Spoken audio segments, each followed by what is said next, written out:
우리 설교 제목 우리 같이 한번 읽어보실까요? 같이 읽어보십니다. 예배 삶의 첫 단추란 제목으로 말씀을 나누고자 합니다. 이 제목을요, 이번 주에 저는 이렇게 말씀을 준비하는데 하나님께 여쭤봤어요. 제가 설교 제목을 이렇게 하나님께 직접 물어본 적은 처음이에요. 근데 정말 신기하게요, 여러분도 해보세요. 하나님, 이번 주 설교 제목을 어떻게 할까요? 계속 기도하는데 갑자기 단추가 딱 나타나는 거예요. 첫 번째 단추가. 아니, 하나님이 응답하신다니까요. 아멘 하시죠?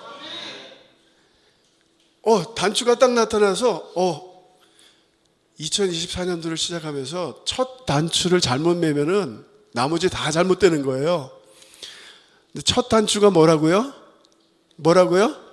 예배예요. 예배. 우리 창세기 12장 7절부터 우리가 지금 아브라함에 대해서 계속해서 말씀을 나누고 있거든요. 너 아버지 집을 떠나라. 떠나면 내가 사람의 복을 너에게 줄 것이고 네가 축복의 통로가 될 것이다. 이게 지난주 말씀이었습니다. 오늘 7절부터 9절 말씀 우리 같이 한 목소리로 우리 같이 읽어보십니다. 여호와께서 아브라함에게 나타나 이르시되 내가 이 땅을 내 자손에게 주리라 하신지라. 자기에게 나타나신 여호와께 그가 그곳에서 제단을 쌓고 거기서 베델 동쪽 산으로 옮겨 장막을 치니 서쪽은 베델이요 동쪽은 아이라. 그가 그곳에서 여호와께 제단을 쌓고 여호와의 이름을 부르더니 점점 남방으로 올라갔더라. 아멘. 이번 주에 여러 명이 저한테 전화를 주셨습니다. 어떤 한 형제가 저에게 전화를 했어요. 목사님, 교회 오라고 그렇게 얘기했는데 안 갔는데 꼭 어려운 일이 있을 때만 이렇게 전화하네요. 그래서 울면서 전화하는 거예요. 50대 형제가 목사님이 교회 나오라 그럴 때 예배 열심히 참석했어야 되는데 내가 교만해가지고 이렇게 잘못된 길로 나가다가 결국은 이렇게 결론이 났습니다. 그래서 저는요, 그 형제랑 얘기하면서 이 글이 생각이 났습니다. 우리 같이 한번 읽어보시죠. 같이 읽습니다. 예배는 알리냐멘토다. 알리냐멘토가 뭔지 아시죠? 차 타이어가 앞으로 똑바로 가야 되는데 이게 브라꾸랑 상파울로 이런 데 하다 보면은 이 타이어가 다 삐뚤삐뚤한단 말이에요. 이게 점점 더 삐뚤게 되다 보면은 나중에 어떻게 될까요? 큰 사고 나죠. 큰 사고. 이게 삐뚤삐뚤해졌을 때 자꾸 다 정렬을 해줘야 돼요. 다시 부었다 하라고. 그래서 예배는 뭐라고요? 예배는 알리냐멘토예요. 알리냐멘토. 우리 사람이 얼마나 금방 교만해지고 악한 길로 가는지 몰라요. 예배 시간 때마다 찬양을 통해서 말씀을 통해서 아이고 내가 또 교만했구나. 아이고 내가 또 잘못된 생각을 했구나. 성경에 보면 데살로니가 교회가 있는데요. 그 교회는 모든 믿는 자의 본이 되었더라. 이 교회는 뭐 큰 건물이 있어서 유명한 목사가 있어서 이렇게 유명한 교회가 아니라 믿음이 좋아서 유명한 교회가 되었는데요. 그렇게 그 믿음으로 유명한 교회가 될 수 있었던 이유가 데살로니가전서 2장 13절 우리 같이 읽습니다. 이러므로 우리가 하나님께 끊임없이 감사함은 너희가 우리에게 들은 바 하나님의 말씀을 받을 때 사람의 말로 받지 아니하고 하나님의 말씀. 이 데살로니가 교회가 믿음의 유명한 교회가 될 수 있었던 이유는요, 하나님의 말씀을 받을 때 어떻게 했다고요? 사람의 말로 듣지 않고 누구의 말로 들었다고요? 할렐루야. 이게 정말 중요한 포인트예요. 지금 설교천국이에요. 설교천국. 유튜브 설교천국. 하나님의 말씀을 진짜 하나님의 말씀으로 받는 사람들이 몇 명이나 될까? 그래서 예배 시간에요, 말씀을 잘 들으시고 찬양을 통해서 말씀하시는 하나님, 기도를 통해서 말씀하신 하나님, 우리 지난주에 우리 간증 들었지 않습니까? 찬양하는데 기도하는데 하나님이 역사하신다고요. 아브라함에 대해서 우리가 계속 생각해 보는데요, 아브라함 하면은 별명이 있는데 첫 번째가 믿음의 조상이에요. 믿음의 조상. 하나님께서 아브라함이 믿었기에 그것을 의로 받아들였더라. 그래서 믿음의 조상이고요. 두 번째 아브라함의 별명이 있는데 두 번째 별명이 뭐죠? 하나님의 벗. 하나님의, 다른 말로 하면 친구예요. 포르투게스로는 아미고지 데우스라고 돼 있어요. 친구. 저는 오늘 이렇게 말씀을 준비하면서 우리 둘러스 교회 교인들이 오늘 하나님의 말씀을 듣는 오늘 우리가 하나님의 친구가 되길 주님의 이름으로 축복합니다. 많은 경우에요, 우리가 기도하잖아요. 하나님께서 왜 이렇게 오래 걸리느냐 저에게 말씀해 주시는데 그게 뭔지 아세요? 원표야, 내가 너랑 친구가 되고 싶다. 무슨 말인지 아시겠어요? 우리 인간은요, 하나님이 기도 응답해 주시면 기도 열심히 할까요, 안 할까요? 안 해요. 안 해요. 우리는 비즈니스를 하자고 그래요. 하나님, 내 것을 해요. 빨리 응답해 주세요. 빨리 해결해 주세요. 근데 하나님은 그 문제는 쉽게 해결할 수 있지만 나랑 좀 친하게 지내자. 나랑 좀 더 시간을 보내자. 하나님의 친구가 되시기를 주님의 이름으로 축복합니다. 이걸 즐기세요. 네? 하나님과 교제하는 걸. 그리고 아브라함이 복의 근원이 되었습니다. 그래서 장수의 축복을 받았고요. 아브라함이 하나님께서 보호해 주시는 그 축복을 아브라함이 받았고요. 또 아브라함의 삶을 보니까요, 물질의 축복을 받았어요. 어마어마한 부자가 되었는데 저는요, 아브라함의 삶을 연구하면서 정말 이해가 안 되는 부분이 있습니다. 이 부분이에요. 아브라함이 기근이 왔기 때문에 에집트로 내려가죠. 애굽으로 내려가는데 아브라함이 아내한테 뭐라 그러죠? 저 사람들 당신이 너무 예쁘니까 내 아내라고 하지 말고 뭐라고요? 내 누이라고. 믿음의 아버지라는 사람이 한 번이 아니라 두 번이에요. 그것도요. 두 번씩.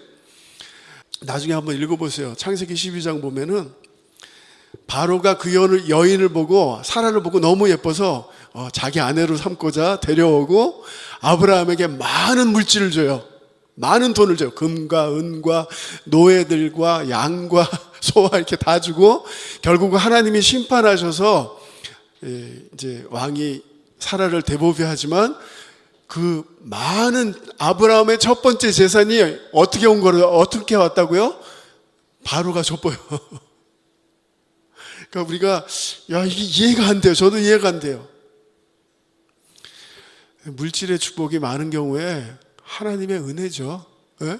내가 열심히 해서 얻은 것 같은데 하나님의 은혜고, 또 하나님께서 사라를 불쌍히 여기셔서 그를 보호해 주시는 그런 모습이 나타납니다. 여하튼 아브라함이 이렇게 실수가 많았는데 한 가지 우리가 본받아야 될 게 있습니다. 한 가지 정말 잘한 게 있습니다. 그게 뭡니까? 아브라함은 어디를 가든지 무엇을 했습니까? 우리 같이 한번 7절 다시 한번 읽습니다. 여호와께서 아브라함에게 나타나 이르시되 내가 이 땅을 내 자손에게 주리라 하신지라. 자기에게 나타나신 여호와께 그가 그곳에서 제단을 쌓고. 아브라함이 정말 잘한 게 있는데요, 우리가 본받아야 될 게 하나 있는데 어디를 가든지 무엇을 쌓았다고요? 제단을 쌓고 하나님께 예배를 드렸더라. 아브라함은 언제나 예배 생활에 충실했다라는 것이죠. 오늘 본문에도 보면은 7절, 8절에 제단을 2번이나 쌓았어요. 2번이나.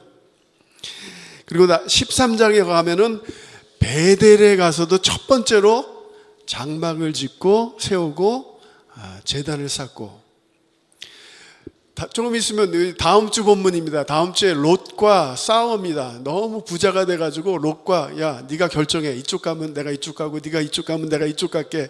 그랬더니 롯이 좋은 땅으로 떠나버리니까 아브라함이 얼마나 섭섭했겠어요? 그런데 첫 번째로 아브라함이 한 게 거기에서 제단을 쌓았더라. 그러니까 아브라함은 어디나 가나 그 제단을 쌓았고요. 아브라함이 이 제단을 쌓았던 이유는요, 여기 한번 말씀을 잘 보시기 바랍니다. 여호와께서 아브라함에게 어떻게 되었다고요? 나타나시고 내가 이 땅을 내 자손에게 주리라 말씀하셨기 때문에 아브라함이 감사하면서 제단을 쌓았다는 것입니다. 이 본문의 7절 말씀의 배경은요, 아브라함이 이제 떠났어요. 약속의 어디로 갈지 모르는데 이제 떠났고 이 가나안 땅에 도착했는데 또 도착해 보니까 기근이 있네요. 기근이 있고 이 땅에 사람이 아무도 없는 줄 알았더니 6절에 보니까 사람이 있어요. 이미 거주하는 사람이 있습니다. 그러므로 이 땅을 얻어내려면 그냥 가만히 있으면 아우토마틱으로 오는 게 아니라 열심히 또 전쟁을 해야 되고 싸워야 되는 그런 거예요. 그러므로요, 이민을 온 거예요. 아브라함이 새롭게 이민을 와서 막 두려움 속에 있을 때에 하나님께서 이 말씀을 주신 거예요. 저는 이번 주에 어떤 어르신하고 얘기를 나누다가 3, 40년 전에 브라질 처음 이민 오셨을 때 돈을 하나도 가져주시지 않고 생징계로 어린아이 둘, 아내 집에서 자는데 얘네들 어떻게 키우냐, 이민 왔는데. 그래서 열심히 일했다고 그런 얘기를 해주시더라고요. 지금 아브라함이 그런 시투아성이에요. 그런 시투아성에 있는데 하나님께서 나타나셔서 말씀해 주셨기에 아브라함아 두려워하지 마라. 이 땅을 내가 너희 자손에게 줄 것이다. 할렐루야. 하나님 감사합니다. 이 말씀을 받고 거기서 예배를 드리기 시작했다라는 것이죠. 그러므로 우리 사랑하는 우리 성도님들, 2024년도에 여러 계획들 갖고 계시죠? 비즈니스 계획도 있고 여기 또 시험 치는 자매도 있고, 저도 우리 둘로스 교회가 어떻게 될까 하나님 부흥을 주세요 기도하고 있는데요, 이렇게 걱정하고 두려움 속에 미래가 불투명한 이 시간에 하나님께서 나타나셔서 말씀하셔서 그 말씀 때문에 하나님을 예배하는 아브라함을 본받아서 오늘 우리도 예배할 수 있기를. 이 예배가 그런 거예요. 오늘도 하나님께서 나에게 말씀해 주시고 나에게 나타나셨구나. 그걸 붙잡으면서 하나님께 나아가는 것이 바로 예배라는 것입니다. 11장에 바벨탑이 나타나거든요. 바벨탑의 의미가 무엇입니까? 바벨탑은요, 우리가 얼마나 잘났는지 한번 나타내보자. 지금까지는 이제 건물을 지을 때 돌로 지었거든요. 이렇게 돌로. 근데 바벨탑은요, 벽돌을 태워서 높은 건물을 한번 지어보자.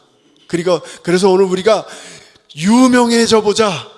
하나님은 다 흩어지라고 했지만 no, 하나님의 명령 듣기 싫어, 순종하기 싫어. 우리의 능력으로 우리가 유명해지자. 이게 바벨탑이에요. 그런데 하나님께서 바벨탑을 무너뜨리시고 하나님께서 이 아브라함이란 평범한 사람을 선택하셔서 이 아브라함이 가는 곳마다 이 심플한 제단이죠. 벽돌 몇 개를 쌓아놓는 이 제단. 그런데 이 제단에는요, 겸손이 있어요. 겸손. 하나님 말씀해 주세요. 하나님께서 보여주신 대로 가겠습니다. 하나님과 교제하는. 그래서 성도님들, 바벨탑이 아니라 아브라함의 단이란 이런 의미가 있는 거예요. 겸손과 하나님께 순종하는. 그래서 오늘 중요한 질문 드립니다. 성도님은 삶을 사시면서 바벨탑을 쌓고 계십니까? 아니면 아브라함의 제단을 쌓고 계십니까? 저는 주님의 이름으로 도전합니다. 매일매일 아침에 깰 때마다 밤에 주무시기 전에 아브라함의 단을 쌓으시길 주님의 이름으로 도전합니다. 먼저 기도하세요. 먼저 하나님과 아미고가 되세요. 친구가 되세요. 2024년도에 제가 첫 번째 숙제 드리는 거예요. 도전하는 것입니다. 아침에 일어날 때 기도를 시작하세요. 핸드폰 먼저 열지 마시고, 예? 핸드폰 열지 마세요. 먼저 무릎 꿇으세요. 그리고 이렇게 말씀하세요. 저를 한번 따라해 주시기 바랍니다. 아버지, 말씀하소서. 제가 듣겠나이다. 오늘날 인스타그램, 페이스북 막 이런 걸로 바벨탑을 사람들이 쌓고 있어요. 내가 얼마나 유명한지, 내가 얼마나 돈이 많은지, 맛있는 거 먹는지, 얼마나 멋있는 건데 여행 다니는지. 지금 이 마지막 시대가 이렇게 바벨탑을 쌓고 있는데 하나님께서는 아브라함이라는 사람을 통해서 우리에게 도전하고 계십니다. 나와 만나는 제단을 매일 쌓아라. 할렐루야. 그리고 이 바벨탑의 두 번째 의미는요, 바벨탑의 두 번째 의미는 8절 말씀, 우리 또 같이 읽습니다. 거기서 베델 동쪽 산으로 옮겨 장막을 치니 서쪽은 베델이요 동쪽은 아이라. 그가 그곳에서 여호와께 제단을 쌓고 여호와의 이름을 부르더니. 쉽게 말씀드리면요, 집 근처에 제단을 또 쌓았다는 거예요. 집 근처에. 그리고 거기서 아브라함이 무엇을 했다고요? 여호와의 이름을 부르더니. 집에서 하나님을 불렀다는 거예요. 가정 예배가 있었다는 거예요. 가정 예배가. 쉽게 말씀드리면 오늘 우리가 주일날 교회에서도 예배를 드리지만 여러분들 2024년도에는요 집에서도 하나님의 이름을 많이 부르시길 주님의 이름으로 축복합니다. 이 시대가 말세인 이유는요 이것 때문에 그래요. 이거 보세요. 한번 사진 한번 봐주세요. 제가 자랄 때만 해도 이렇게 예배, 가정 예배가 있었거든요. 예? 이렇게 가정 예배를 잠깐이라도 밥 먹기 전에 같이 기도하고, 오늘은 다 각자 핸드폰 붙잡고 있어요. 밥 먹을 때도 같이 기도 안 해요. 그래서 오늘 말씀을 정리해 보면서요, 요약해 보면서, 오늘 말씀을 요약해 보면 예배 삶의 첫 단추다. 아멘 하시죠? 예배가 삶의 첫 단추예요. 우리 같이 한번 ABC 같이 한번 읽어보시죠. 같이 읽습니다. 예배는 알링야 멘토다. 아브라함은 가는 곳마다 하나님께 예배 드렸다. 찬양과 기도와 예배가 있는 가정. 그래서 숙제를 드린다면 아침에 깨어날 때 핸드폰 먼저 이렇게 하시기 전에 무릎 꿇고 기도하시길 주님의 이름으로 도전합니다.